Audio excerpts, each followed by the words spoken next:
सफलता पाने के लिए धैर्य रखने की शक्ति कितनी है? धैर्य रखने से हम कैसे सब कुछ पा सकते हैं? इसी विषय पर हम आज एक रहस्यमय कहानी आपको सुनाएंगे। तो चलिए शुरुआत करते हैं। एक बार एक व्यक्ति एक महात्मा जी के पास जाता है और उनसे कहता है, मुनिवर, मेरे साथ एक बहुत बड़ी समस्या है कि मैं किसी एक लक्ष्य पर लंबे समय तक टिक ही नहीं पाता हूं। मैं अक्सर उत्साह में आकर अपने लिए कोई एक लक्ष्य निर्धारित कर लेता हूं और कुछ समय तक उस पर काम भी करता हूं, लेकिन कुछ समय पश्चात जब मुझे मन चाहे परिणाम नहीं मिलते तो मेरा मन उस काम से उबरने लगता है, भटकने लगता है। फिर मैं उस काम को छोड़कर किसी दूसरे काम को अपना लक्ष्य बना लेता हूं और फिर उस लक्ष्य के साथ भी यही होता है। जब मुझे उसमें भी अपने मनचाही परिणाम नहीं मिलते तो मैं उसे भी छोड़ देता हूं और किसी तीसरे काम को अपना लक्ष्य बना लेता हूं। और सालों से मेरे साथ यही होता रहा है। मुझे यह भी पता है कि अपने बार बार लक्ष्य बदलने की आदत की वजह से ही मैं आज तक किसी भी काम में सफल नहीं हो पाया हूं। लेकिन मैं क्या करूं? बहुत प्रयास करने के बाद भी मैं अपनी इस आदत को छोड़ नहीं पा रहा हूं। मुनिवर, मैं आपके पास बड़ी उम्मीद लेकर आया हूं। कृपया मुझे कोई ऐसा तरीका बताएं जिससे मैं अपनी इस आदत को छोड़कर एक लक्ष्य पर तब तक टिका रह सकूं जब तक मैं उस लक्ष्य को हासिल न कर लूं। महात्मा जी ने उस व्यक्ति की बात पूरे ध्यान से सुनी और फिर कहना शुरू किया, सब्र का फल मीठा होता है। यह प्रसिद्ध मुहावरा तो तुमने सुना ही होगा, जिसका अर्थ है धैर्य के साथ काम करने से परिणाम अच्छे मिलते हैं। लेकिन यह जरूरी तो नहीं कि परिणाम हर बार हमारी उम्मीद के अनुसार और अच्छे ही हों। बहुत बार ऐसा होता है कि हमारी सारी कोशिशों के बावजूद कुछ न कुछ कमी रह जाती है और परिणाम हमारी उम्मीदों को पूरा नहीं करते। ऐसी स्थिति में ज्यादातर लोग अपना धैर्य खो देते हैं, जबकि ऐसे समय में ही इंसान के धैर्य की असली परख होती है। सब्र का टूट जाना अक्सर एक आम बात है और यह तब होता है जब चीजें उतनी जल्दी नहीं होती जितना हम चाहते हैं। लेकिन यह आदत आम बात तभी तक है जब एक निश्चित समय के लिए हो और इससे होने वाले नुकसान कम हो। बार बार और जल्दी जल्दी अपने धैर्य को खोना हमें शारीरिक और मानसिक रूप से नुकसान पहुंचाता है।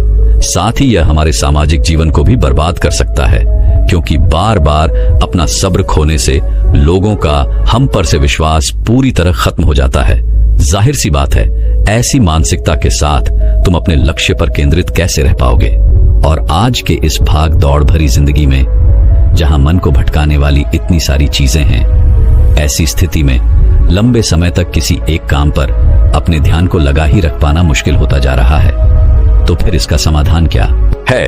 इसका समाधान है मन को शांत रखने का प्रयास और जागरूकता का अभ्यास करना।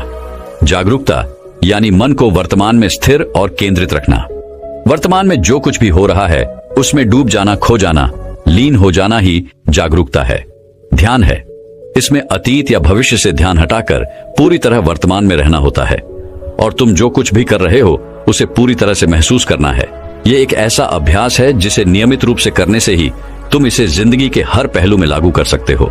जागरूकता और ध्यान का अभ्यास करने के कई गजब के शारीरिक और मानसिक फायदे होते हैं। जैसे इसके नियमित अभ्यास से अच्छी नींद आती है, तनाव कम होता है, इंसान पूरे दिन हल्का और खुश महसूस करता है, साथ ही मन शांत रहता है और एकाग्रता भी बढ़ती है, जिससे लोग अपने काम पर अच्छे से ध्यान दे पाते हैं। ध्यान और जागरूकता का महत्व और इसके फायदों के बारे में जानने के बाद अब अगला प्रश्न उठता है कि जागरूकता का अभ्यास कैसे करना है और कौन सी जरूरी बातों का ध्यान रखना है। तो सबसे पहले तुम्हें एक मजबूत इरादा बनाना चाहिए और इसके फायदे को ध्यान में रखते हुए तुम्हें यह अच्छे से पता होना चाहिए कि तुम जागरूकता या ध्यान का अभ्यास क्यों करना चाहते हो। जब इसके पीछे कोई मजबूत कारण होगा तभी तुम इस अभ्यास को लंबे समय तक कर पाओगे। जैसे किसी के लिए यह कारण अपना तनाव कम करना हो सकता है। सबसे पहले तुम्हें यह तय करना है कि ध्यान या जागरूकता के अभ्यास के पीछे का तुम्हारा अपना कारण क्या है। अब जब तुमने तय कर लिया कि तुम्हें अभ्यास क्यों करना है, तो सबसे पहले तुम्हें अपने अतीत और भविष्य के फालतू विचारों को बाहर का रास्ता दिखाना है। तुम्हें यह पता होना चाहिए कि तुम्हारी ऊर्जा अतीत के लिए पश्चाताप या भविष्य की चिंता करने के लिए नहीं है, बल्कि अपने वर्तमान पर ध्यान देकर अपने जीवन को एक नई दिशा देने के लिए है। तुम्हें अपने आज के लक्ष्यों पर ध्यान देकर अपने भविष्य की बागडोर अपने हाथों में लेनी है। अब यहाँ जागरूकता के अभ्यास में दूसरी बात आती है, ध्यान देने की, यानी खुद को एक एकाग्रचित करने की। और इसके कई तरीके हैं। पहला, तुम किसी शांत जगह पर आरामदायक किसी दिन बैठ जाओ और अपनी आती जाती सांसों पर ध्यान दो कि कैसे सांस तुम्हारी नाक से तुम्हारे शरीर के अंदर जा रही है और फिर कैसे बाहर निकल रही है। सारा ध्यान सिर्फ इसी पर लगाना है।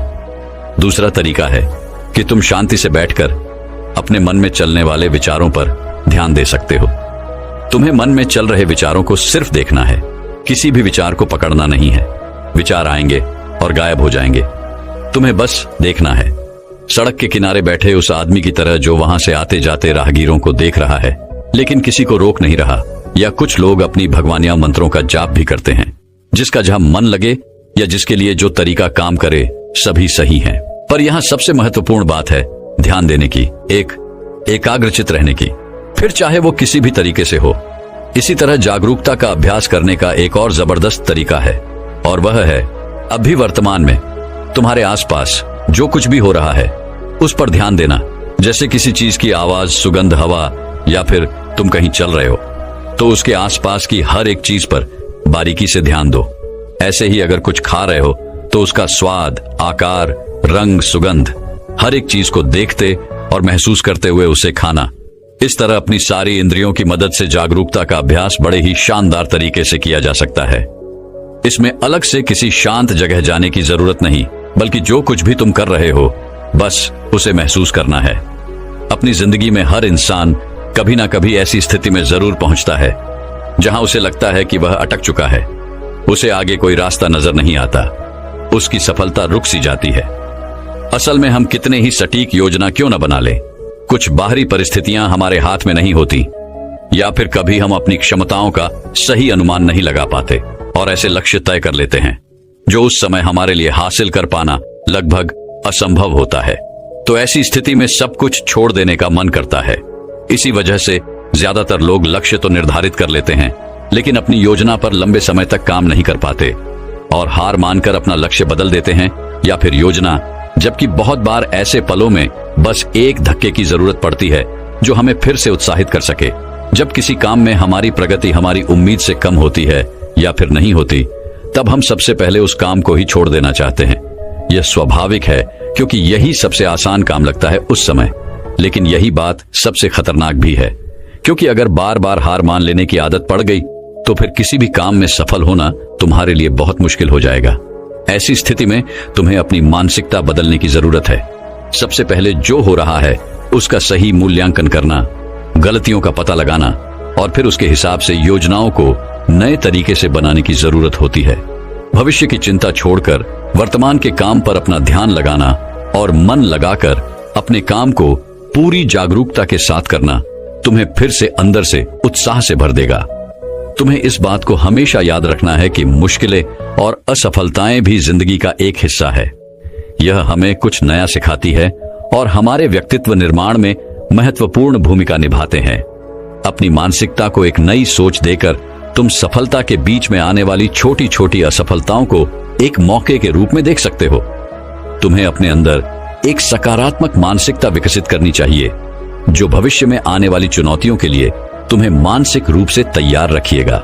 तुम अपने सोचने का नजरिया बदलकर अपनी परिस्थितियां बदल सकते हो। हमेशा ऐसे लक्ष्य तय करो जो हासिल किए जा सकते हो। अक्सर असफलता या आगे न बढ़ पाने का एक बड़ा कारण यह भी होता है कि व्यक्ति खुद से ऐसी ऐसी उम्मीदें पा लेता है जिसे पूरा कर पाना बहुत ही मुश्किल होता है और फिर वह जल्दी ही निराश और उदास हो जाता है। अगर तुमने समाज या घर वालों के दबाव में आकर कोई ऐसा लक्ष्य तय कर लिया जो ना तो वास्तविक है और ना ही पाने योग्य है, तो फिर तुम उसे पाने के लिए चाहे कितनी ही अच्छी योजना बना लो, सफलता मिलने की संभावना बहुत ही कम होगी। हम अपने आसपास देखते हैं कि लोग सालों साल वास्तविक लक्ष्य बनाकर उसके पीछे बर्बाद कर देते हैं और आखिरकार एक दिन थक कर हार मान लेते हैं। जबकि अगर सही योजना और कड़ी मेहनत के बाद भी तुम्हें उचित परिणाम नहीं मिल रहे हैं, तो फिर तुम्हें अपने लक्ष्य में कुछ बदलाव करने की जरूरत है और ऐसा करने से तुम किसी से कमतर नहीं हो जाते। हम सब अलग हैं, हमारे अंदर अलग अलग विशेषताएं हैं, हमारी सोच अलग है, हमारी परिस्थितियां अलग थी, हमारे सपने अलग हैं। इसीलिए किसी की देखा देखी, किसी की नकल न करके, किसी की दबाव में ना आकर अपने लिए वो लक्ष्य बनाओ जो तुम्हारे लिए सबसे सही हो। तभी तुम अपना सर्वश्रेष्ठ प्रदर्शन कर सकते हो। और इसमें सफल होने की सबसे ज्यादा संभावना भी है। जब लोगों को उम्मीद के अनुसार परिणाम नहीं मिलते तो वह भूल जाते हैं कि उन्होंने यह लक्ष्य क्यों बनाया था। अपने लक्ष्य हासिल करने के लिए जब हम योजना बनाते हैं तो इसके पीछे दो प्रमुख कारण होते हैं, एक आंतरिक और दूसरा बाहरी। जब किसी भी काम में प्रगति धीमी पड़ जाए या तुम्हारा आगे उस काम को करने का मन न करे या फिर तुम हार मान लो कि अब मुझसे नहीं होगा, ऐसी स्थिति में तुम्हें अपने क्यों को याद करना है कि तुमने यह लक्ष्य क्यों बनाया था। खुद को याद दिलाना है कि अगर तुम हार मान लोगे तो इससे तुम्हारे अपने और तुमसे जुड़े लोगों के जीवन पर क्या प्रभाव पड़ेगा। अपने लक्ष्य के पीछे के मजबूत कारणों को याद करना तुम्हें ऐसी स्थिति में हौसला देगा जब तुम हार मानने वाले होगे। हमारी उम्मीद यह बताती है कि जो काम हम कर रहे हैं उसका परिणाम कैसा होना चाहिए। हम कितनी और कैसी उम्मीद रखेंगे यह बहुत सी चीजों पर निर्भर करता है, जैसे हमारे अतीत के अनुभव, समाज की राय, बाहरी परिस्थितियां इत्यादि शामिल हैं। तुमने भी अनुभव किया होगा कि जब तुम्हारे परिवार, समाज या आसपास के लोग अच्छा कर रहे होते हैं तो तुम्हारे ऊपर भी उनसे अच्छा करने का तनाव बढ़ने लगता है। लेकिन ऐसी स्थिति में तुम्हें किसी की देखा देखी या दबाव में आकर कोई काम नहीं करना चाहिए, बल्कि अपनी काबिलियत, समय, परिस्थिति, जानकारी के अनुसार ही अपना लक्ष्य तय करके उस पर काम करना चाहिए। वैसे भी इस दुनिया में सबके सारे सपने कहां पूरे होते हैं, लेकिन उम्मीद पूरी ना होने की स्थिति में कुछ लोग टूट जाते हैं और हार मान लेते हैं, जबकि वही दूसरी तरफ कुछ लोग नए सिरे से, नए जोश के साथ उस काम को पूरा करने में जुट जाते हैं। कभी सोचा है ऐसा क्यों होता है कि एक ही परिस्थिति में लोग इतनी अलग अलग प्रतिक्रिया क्यों देते हैं? क्योंकि हम सब एक दूसरे से अलग हैं, हमारी सोच और क्षमताएं अलग अलग हैं। वैसे उम्मीद यह परीक्षाएं रखना गलत नहीं है, क्योंकि यह हमें अंदर से उत्साहित और जोशीला बनाए रखती हैं। लेकिन जरूरत से अधिक उम्मीद और परीक्षाएं रखना चिंता और तनाव का कारण बन सकती है। इसीलिए हमारी अपेक्षाएं हमेशा वास्तविक होनी चाहिए, क्योंकि निराशा का सबसे बड़ा कारण होता है अवास्तविक लक्ष्य बना लेना। तुम्हें अपने लक्ष्य तय करने से पहले अपनी योग्यता, जानकारी, पसंद, परिस्थितियां, समय और उपलब्ध संसाधन पर ध्यान देना चाहिए और उसी के अनुसार अपना लक्ष्य बनाना चाहिए, ताकि तुम अपनी क्षमताओं और जानकारियों का सही उपयोग करके अपना सर्वश्रेष्ठ प्रदर्शन कर सको, ना कि किसी की देखा देखी या प्रभाव में आकर खुद को ऐसे काम में झोंक दो जिसके लिए तुम्हें बाद में पछताना पड़े। श्रीमद् भगवद गीता में कहा गया है कि कर्म करो, फल की चिंता मत करो, यानी कि सिर्फ परिणाम की लालच में काम ना करें, बल्कि उसके सफर का भी आनंद उठाएं। परिणाम मिलने में समय लगता है और बहुत बार वह हमारी उम्मीदों से मेल नहीं खाता, लेकिन जब हम उस काम की प्रक्रिया में खुशी महसूस करना शुरू कर देते हैं तब हम अपना सर्वश्रेष्ठ कर रहे होते हैं। फिर वह काम हमारे लिए काम नहीं बल्कि आनंद का स्रोत बन जाता है। सफलता की राह पर अक्सर उतार चढ़ाव आते ही रहते हैं, बहुत सी मुश्किलों और चुनौतियों का सामना करना पड़ता है। इसी तरह बहुत बार परिणाम तुम्हारी सोच के बिल्कुल विपरीत होगा, लेकिन अगर तुम्हें उस काम को करने में ही आनंद आ रहा है तो तुम उदास और हताश होने से बच जाओगे। कहते हैं कि जिंदगी का क्या भरोसा, कब किस मोड़ पे ले आए। जीवन पूरी तरह से अनिश्चित है और हमेशा हमारी योजना के अनुसार चीजें नहीं हो सकती, क्योंकि इसमें बाहरी परिस्थितियां भी अपना असर डालती हैं जिन पर हमारा कोई बस नहीं चलता। इसीलिए जरूरी है कि हमारी उम्मीदों में थोड़ा लचीलापन हो। हमें किसी भी तरह के अनचाहे परिणाम के लिए हमेशा मानसिक रूप से तैयार रहना चाहिए। इससे अचानक परिस्थितियां बदलने पर व्यक्ति को सदमा नहीं लगता और वह सकारात्मक सोच के साथ आगे आने वाली चुनौतियों का डटकर सामना कर सकता है। धैर्य टूटने और निराशा में डूबने का अगला सबसे बड़ा कारण है दूसरों से अपनी तुलना करना। क्या चीते की रफ्तार की तुलना हाथी की चाल से करके इन दोनों में से किसी एक को दूसरे से कम समझना सही है? क्या शेर और मगरमच्छ की तुलना की जा सकती है? ये दोनों ही अपने क्षेत्र के धुरंधर हैं। ऐसे ही हम सब भी एक दूसरे से अलग हैं, हमारा व्यक्तित्व अलग है, इसीलिए तुलना किसी भी प्रकार से फायदेमंद नहीं होती। हर किसी का अतीत अलग था, परिस्थितियां अलग थी और चिंताएं अलग थी। दूसरों से बेवजह की तुलना करना हमें तनाव में डाल सकता है, जो हमारे काम और स्वास्थ्य दोनों के लिए सही नहीं है। इसीलिए दूसरों से अपनी तुलना करने की बजाय अपने काम पर ध्यान लगाओ। लक्ष्य हासिल करने की दिशा में मनचाही परिणाम ना मिलने पर कभी खुद को दोष मत दो। खुद के प्रति ज्यादा कठोर होना भी सही नहीं है, क्योंकि लगातार खुद को दोष देते रहने से हालात तो बदलेंगे नहीं, बल्कि तुम्हारा आत्मविश्वास और आत्मसम्मान बुरी तरह से प्रभावित होगा। जिसका परिणाम यह होगा कि तुम फिर नए तरीके से शुरुआत करने में खुद को विवश महसूस करोगे। कहते हैं जैसा इंसान सोचता है एक दिन वैसा ही बन जाता है। इसीलिए यह जरूरी है कि हम इस बात को लेकर जागरूक रहें कि हमारे मन में किस तरह के ख्याल ज्यादा आते हैं। खास तौर पर सोने से ठीक पहले और सुबह उठने के ठीक बाद आने वाले विचार हमारी जिंदगी बदल देने वाले होते हैं, क्योंकि रात में सोने से पहले हम जो सोचते हैं हमारा अवचेतन मन पूरी रात उस पर काम करता है। कबीरदास जी ने एक बार कहा था कि निंदक नीले राखिए, आंगन कुटी हवाएं, बिना पानी साबुन, बिना निर्मल करे सुबह। यानी हमें अपने आसपास ऐसे लोग जरूर रखने चाहिए जो बिना किसी डर, संकोच और आग लपेट के पूरी ईमानदारी से हमें हमारी गलतियों और कमजोरियों के बारे में बता सकें।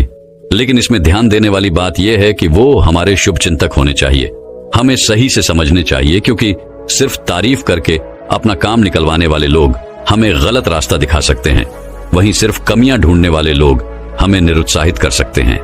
हमें सही लोगों की पहचान करनी आनी चाहिए। जिस तरह से तुम अपनी तारीफ को खुले दिल से स्वीकार करते हो, उसी तरह अपनी आलोचनाओं को भी स्वीकार करना सीखना होगा। तभी तुम खुद को बेहतर बना पाओगे और अपने लक्ष्य को हासिल कर पाओगे। जीवन में मुश्किलें या चुनौतियां आने पर सबसे पहले वही लोग अपना धैर्य खोते हैं जिनका मन अशांत और बेचैन होता है, यानी जिनके मन और शरीर के बीच का तालमेल ठीक नहीं होता। तो अगर लोग अपने मन और शरीर के बीच ठीक से तालमेल बैठना सीख लें, यानी खुद को शांत रखना सीख लें, तो वह ज्यादा धैर्य और आत्मविश्वास के साथ आने वाली चुनौतियों का सामना कर सकते हैं। तो अब प्रश्न उठता है कि शरीर और मन के बीच संतुलन कैसे बनाया जाए। तो ऐसा करने के बहुत से तरीके हैं, जैसे हर सुबह ध्यान का अभ्यास करना, गहरी सांसें लेना, जागरूकता का अभ्यास करना, प्रकृति के साथ जुड़ना, योग और प्राणायाम जैसे अभ्यासों को अपने जीवन का हिस्सा बनाना इत्यादि। एक और चीज जो व्यक्ति को ज्यादा धैर्यवान और खुशहाल बनाती है वह है आभार व्यक्त करना। जब इंसान का पूरा ध्यान उस चीज पर होता है जो उसके पास नहीं है, तो यह बात उसके अंदर बेचैनी पैदा करती है। फिर वह इस बेचैनी में आकर अपना धैर्य खो देता है और ऐसे निर्णय लेने लगता है जो उसे सफलता की ओर ले जाते हैं। फिर यह सफलता उसे और बेचैन कर देती है और फिर इस तरीके से यह एक चक्र बन जाता है जिस पर व्यक्ति उलझ कर रह जाता है। आभार व्यक्त करना एक ऐसा अभ्यास है जिसमें हम जानबूझकर जिंदगी में होने वाली अच्छी चीजों पर ध्यान देते हैं और उसके लिए खुशी महसूस करते हैं। हमें हर दिन थोड़ा समय निकालकर हर उस छोटी से छोटी चीज के लिए भी आभार प्रकट करना चाहिए जिसने हमारे जीवन को खुशहाल, समृद्ध और आसान बनाया है। धन्यवाद अदा करने का यह अभ्यास हमारी मानसिकता को बदलकर हमारे अंदर धैर्य विकसित करने में एक महत्वपूर्ण भूमिका निभाता है। अगली चीज जो इंसान के अंदर धैर्य विकसित करती है वह है अपने समय का सही उपयोग करना। तुमने देखा होगा कुछ लोग अक्सर समय की कमी का रोना रोते रहते हैं, जबकि यह सबके पास एक बराबर है। दिन के 24 घंटे और हफ्ते के 7 दिन। इसी समय का सही उपयोग करके कुछ लोग बहुत बड़ी सफलता हासिल कर लेते हैं, तो कुछ लोग ठीक से अपने दिन का काम भी खत्म नहीं कर पाते। इन दोनों ही प्रकार के लोगों में सिर्फ एक ही फर्क है और वह है अपने समय का सही उपयोग करना। समय का सही उपयोग करने की दिशा में पहला कदम है अपनी प्राथमिकताएं तय करना, यानी उन कामों को निश्चित करना जो हमारे लिए सबसे ज्यादा जरूरी हैं। फिर उन्हें पूरा करने की योजना बनाकर एक समय सीमा तय करना। काम पूरा करने की समय सीमा निश्चित करना जरूरी है, क्योंकि यही हमें अनुशासित रखती है, वरना टाल मटोल करना तो इंसानी स्वभाव है। अपने दूर के बड़े लक्ष्यों को तय करने के बाद उनको पूरा करने की योजना को दिन, हफ्ते और महीनों में बांटना भी जरूरी है, क्योंकि यह हमारे काम को बहुत आसान बना देता है। जब इंसान के पास अपने काम को पूरा करने की एक अच्छी योजना होती है, तो फिर फालतू के कामों में अपना समय बर्बाद करना भी कम हो जाता है और हम अनुशासित बने रहते हैं। कभी कभी ऐसा होता है कि हमने लक्ष्य बना लिया, योजना भी बना ली, दिन, हफ्ते और महीनों में उसे तोड़ भी लिया, लेकिन कभी कोई मेहमान आ गया या फिर किसी दोस्त ने कभी कहीं जाने की बात कर दी, तो हमारी सारी योजना ही खराब हो जाती है। लेकिन अगर ज्यादा जरूरी नहीं है तो फिर ऐसी स्थिति में हमें ना कहना भी आना चाहिए, क्योंकि हर समय हर किसी के लिए उपस्थित रहना हमें हमारे लक्ष्य से भटका देता है। लेकिन ज्यादातर लोगों के लिए ना कह पाना बहुत मुश्किल होता है। कुछ लोग तरह तरह के बहाने बनाते हैं, तो कुछ लोग नजरअंदाज करके बचने की कोशिश करते हैं, लेकिन यह एक सही तरीका नहीं है। हमें अपने काम और स्थिति के बारे में बताते हुए उन्हें मना करने का उचित कारण देना चाहिए। अगर वो लोग सच में हमारे शुभचिंतक या हमें समझने वाले होंगे तो वो हमारे साथ बहस या जबरदस्ती नहीं करेंगे। इस दुनिया में जितनी भी बड़ी हस्तियां हुई हैं, सभी में एक बात समान है कि उन्होंने समय और धैर्य का महत्व समय रहते समझ लिया था। जब हमें कोई दूरगामी लक्ष्य हासिल करने होते हैं तो उसकी सफलता के लिए धैर्य का होना बेहद आवश्यक है। यह बात उन सब ने जान ली थी। कुछ लोग धैर्य और सब्र को गलत तरीके से समझते हैं। उन्हें लगता है कि हाथ पर हाथ रखकर इंतजार करना ही धैर्य है, जबकि धैर्य एक सतत चलने वाला कर्म है। धैर्य के साथ लगातार परिश्रम करना भी जरूरी है ताकि हम अपना लक्ष्य हासिल कर सकते हैं। लक्ष्य हासिल करने की दिशा में धैर्य को विकसित करने के लिए कुछ बातों को ध्यान में रखना बेहद जरूरी है। जल्दबाजी में निर्णय लेने पर ज्यादा संभावना है कि हमारा निर्णय गलत दिशा में होगा। इसीलिए कोई भी निर्णय लेने से पहले इसके फायदे और नुकसान पर सोचना और उसके बाद सही क्षण करके उचित निर्णय लेना ही निर्णय लेने का सही तरीका है। लेकिन इतनी लंबी प्रक्रिया के लिए हमारे अंदर धैर्य होना चाहिए। हमें तुरंत परिणाम हासिल करने के चक्कर में जल्दबाजी नहीं करनी चाहिए, क्योंकि छोटा रास्ता कभी सही नहीं होता। भावनाओं में बहकर निर्णय लेना भी खतरे से खाली नहीं होता। अगर धैर्य के साथ सभी उपलब्ध विकल्पों के बारे में अच्छे से जानकारी लेकर अपनी समझ का सही उपयोग करके उसमें से अपने लिए सही निर्णय लेते हैं तो हमारी सफलता की संभावना सबसे ज्यादा होती है। और जब किसी काम की शुरुआत इस तरीके से होती है तो समझो आधा काम पूरा हो गया। हमें लक्ष्य हासिल करने के लिए लगातार कोशिश करने और एकाग्रचित बने रहने की जरूरत होती है। जब हमें तुरंत परिणाम नहीं मिलता तो भटकाव आसान हो जाता है। कुछ लक्ष्य ऐसे होते हैं जिनके लिए कितना ही प्रयास कर लिया जाए, लेकिन उन्हें एक निश्चित समय के बाद ही हासिल किया जा सकता है। लेकिन इतने समय तक लक्ष्य की तरफ केंद्रित रहना आसान काम नहीं। इसके लिए सही योजना, दृढ़ इच्छा शक्ति और धैर्य की जरूरत पड़ती है। धैर्य हमें अनुशासित भी बनाता है और काम के बीच में भटकाव और चिंता से दूर रखता है। तुरंत मिलने वाले परिणाम हमें और जल्दी हासिल करने का लालच देते हैं। इससे होता यह है कि हम जो भी छोटे छोटे सफलता या लक्ष्य हासिल करते हैं उसके लिए खुश होना भूल जाते हैं, जिससे हमारे अंदर उस छोटी सफलता का उत्साह नहीं आ पाता और हम उसी तनावपूर्ण स्थिति में बने रहते हैं जो काम के बीच में होती है। बूंद बूंद से ही सागर बनता है। हर काम के लिए एक निश्चित समय लगता है। बदलता मौसम भी इस बात को सिद्ध करता है। बड़े और महत्वपूर्ण लक्ष्यों को हासिल करने में समय, दृढ़ता और धैर्य लगता है। बड़े लक्ष्य के लिए बड़े धैर्य की भी जरूरत पड़ती है, क्योंकि धैर्य हमें डटे रहने में मदद करता है। ऐसे समय में जब कोई परिणाम मिलता न दिखाई दे, धैर्य हमारी निराशा को दूर करता है और हौसला बढ़ाता है, जिससे हम अपने लक्ष्य को हासिल करने की दिशा में लंबे समय तक पूरी दृढ़ता और आत्मविश्वास के साथ लगे रहते हैं। इतना कहने के बाद महात्मा जी ने अपनी बात समाप्त की और वो मौन हो गए। उस व्यक्ति को भी धैर्य और सफलता प्राप्ति में धैर्य के महत्व का अर्थ पता चल चुका था। उसने इस जानकारी के लिए महात्मा जी का धन्यवाद किया और वहां से चला गया। तो मेरे प्यारे दोस्तों, चलिए अब ध्यान की शक्ति के ऊपर एक छोटी सी अगली कहानी की शुरुआत करते हैं। आज से लगभग 2500 साल पहले पुराने चाइना में एक संत पैदा हुए। उनका नाम था लाओ त्सु। लाओ त्सु की गिनती अपने समय के सबसे समझदार और बुद्धिमान लोगों में की जाती थी। यहां तक कि चीन के सम्राट भी उनके पास सलाह लेने आया करते थे, क्योंकि लाओ त्सु की बुद्धिमानी के सैकड़ों किस्से प्रसिद्ध और उनका बड़ा मान सम्मान भी था पूरे चाइना में। एक बार कुछ ऐसी ही घटना घटी। सम्राट के दरबार में एक व्यापारी आया जिसके पास 2 फौल थे। उसने सम्राट के सामने एक शर्त रखी कि अगर सम्राट पहचान ले कि इनमें से कौन सा फौल असली है और कौन सा नकली, तो वो ये दोनों फौल सम्राट को भेंट कर देगा और साथ ही अपनी संपत्ति का आधा हिस्सा भी राजकोष में जमा करवाएगा। लेकिन अगर सम्राट नहीं पहचान पाते तो फिर उतना ही धन सम्राट को, व्यापारी को देना पड़ेगा। सम्राट ने शर्त मान ली। अब सम्राट के सामने 2 फौल लाए गए, जिनमें से एक असली था और दूसरा नकली। लेकिन उन दोनों में फर्क कर पाना बड़ा मुश्किल था, क्योंकि देखने में दोनों बिल्कुल एक जैसे ही लग रहे थे। जिस कारीगर ने उस नकली फौल को बनाया था वह इतना कुशल था कि उसने इतनी बारीकी से असली फौल की नकल की थी कि दोनों में फर्क ढूंढ पाना बड़ा मुश्किल हो रहा था। अब सम्राट उलझन में पड़ गए और जैसे ही सम्राट संकट में पड़े उन्हें याद आई लाओ त्सु को बुलावा भेजा गया। क्योंकि लाओ त्सु की समझदारी के किस्से बड़े मशहूर थे, इसीलिए व्यापारी भी थोड़ा सा घबरा गया। हालांकि वह लाओ त्सु से कभी मिला नहीं था, लेकिन उसने उनके बारे में सुना बहुत था कि लाओ त्सु बहुत ही बुद्धिमान व्यक्ति हैं। लाओ त्सु तक संदेशवाहक ने संदेश भेजा कि सम्राट एक दुविधा में फंस गए हैं।